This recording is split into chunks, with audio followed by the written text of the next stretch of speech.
Room 1. Einsatzgruppen. Welcome to Room 1.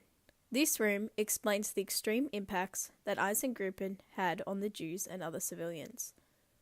This room will show how Heinrich Himmler directed the killing squads to cause extreme effects to the people of Germany, especially Jews. Artifact 1. On your left, you'll see this image that is rather emotional and graphic. It is a photo of Nazi soldiers shooting down innocent Jewish civilians. German mobile killing squads, called Special Duty Units, Einsatzgruppen. They are assigned to kill Jews during the invasion of the Soviet Union. These squads follow the German army as it advances deep into Soviet territory and carry out mass murder operations.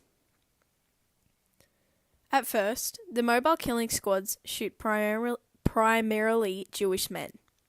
Soon, wherever the mobile killing squads go, they shoot all Jewish men, women, and children, without regard for age or gender. By the spring of 1943, the mobile killing squads will have killed more than 1 million Jews. This image is quite popular in museums all over the world, as it shows a vivid photo of the ways that Jews were executed. By late summer 1941, often with the help of local informants and interpreters, Jews were identified and taken to collection points. Thereafter, they were marched or transported by truck to the execution site. They were also transported by trains, stuffed together tightly, sometimes for days. They were then taken to trenches that had been prepared. In some cases, the captives had to dig their own graves. After the victims had handed over all their valuables and undressed, men, women, and children were shot, either standing before the open trench or laying face down in the prepared pit. When the Soviet army liberated the city in 1945, just 20 to 30 Jews remained. The German executors reported to officials in Berlin that they had murdered 33,771 children, women, and men in 2 days, September 29th and 30th, 1941. In the months that followed, the Germans killed thousands more there, including not only Jews, but also Roma, communists, and Soviet prisoners of war. The total number buried there will never be known, but estimates range as high as 100,000. The killing sites were usually secured by 3 machine gunners and 12 sharpshooters against attempts of prisoners to escape and for protection of the force against possible attacks. The digging of ditches takes most of the time, whereas the shooting is very quick, usually 100 men per 40 minutes. Luggage and valuables, as I said, were collected beforehand and taken into a truck to be handed over. Had wives and children back in Germany. Propaganda and training had taught many members of the mobile killing squads to view their victims as enemies of Germany. Some killers drank heavily to dull their thoughts and feelings. In addition, when they described their actions, they used code words like special treatment and special action instead of killing or murder to distance themselves from their terrible crimes. Artifact 2. On your right, we have an image of the leader of mobile killing squads, Heinrich Himmler. Heinrich was born on October 7th, 1900, in Munich, Germany. He lived in a German Roman Catholic family in Munich.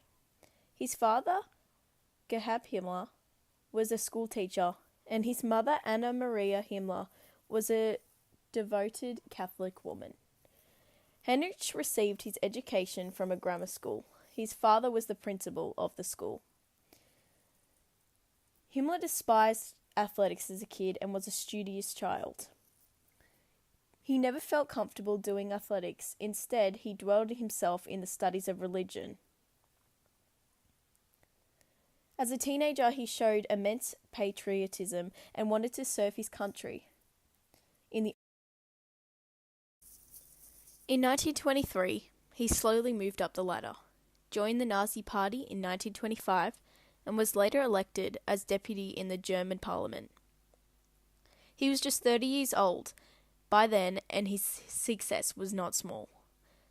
But when he began his term for the SS, his stature further grew. Under his command, SS became a strong force, and its manpower increased to more than 50,000 within a very short period of time. And when Hitler rose to political prominence in 1933, Himmler was made the head of Munich police, and it didn't take him much time to become the commander of all German police.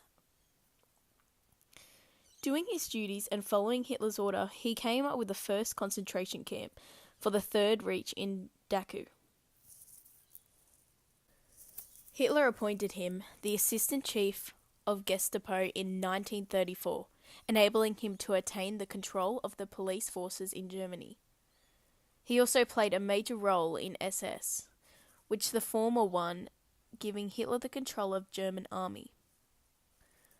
Under his command, SS grew larger to be the most powerful armed body after the army, which also happened to be under Hitler's command by then. They had become invincible, and when finally the Second World War broke out, Germany looked up to Himmler, along with Hitler. Meeting everyone's expectations, Himmler grew SS to make it practically invincible. Heinrich Himmler was one of the key reasons causing Hitler's rise to power, and remained devoted to him to the last few weeks of his life. But somehow, a clash in ideals and distrust resulted into parting ways from Hitler. He set up the concentration camps, played a huge role in growing the manpower of the SS by inspiring the common Germans to fight for their country, and during his reign, he wiped out most of Hitler's enemies, within and outside.